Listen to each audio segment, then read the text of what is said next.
நேயர்கள் அனைவருக்கும் வணக்கம். சிறுகடிக்கு ஆசை இன்னைக்கான எபிசோட் செம்ம இன்ட்ரெஸ்டிங்காக இருந்துச்சு அப்படின்னு தாங்க சொல்லணும். முத்து பக்காவாக பிளான் பண்ணி சிந்தாமணி வீட்டிலேருந்து பணத்தை எடுத்து வந்துட்டாரு.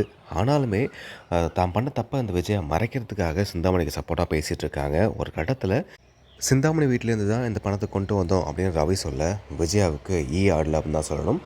அண்ணாமலை செம்ம கடுப்பாயிறாரு. இங்கே பாரு விஜயா, நீ திரும்பவும் இப்படி பண்ணிட்டு இருந்த அப்படின்னா நடக்கிறதே வேறு அப்படின்னு வார்ன் பண்ணுறாரு.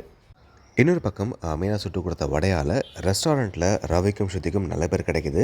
அது மட்டும் இல்லாமல் ரிவ்யூ நல்லா வந்ததால் நீத்து வந்து ரவிக்கும் ஸ்ருதிக்கும் பணம் கொடுக்குறாங்க.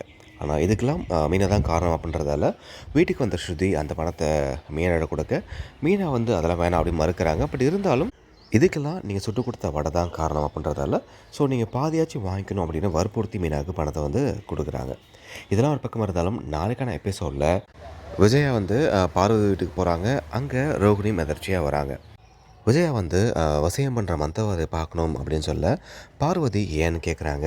அப்போது விஜயா வந்து நான் மனோஜையும் இந்த ரோகிணியும் பிரித்து விட போகிறேன் அப்படின்ற மாதிரி சொல்ல ரோகிணிக்கு செம்மையாக ஷாக் ஆகுது.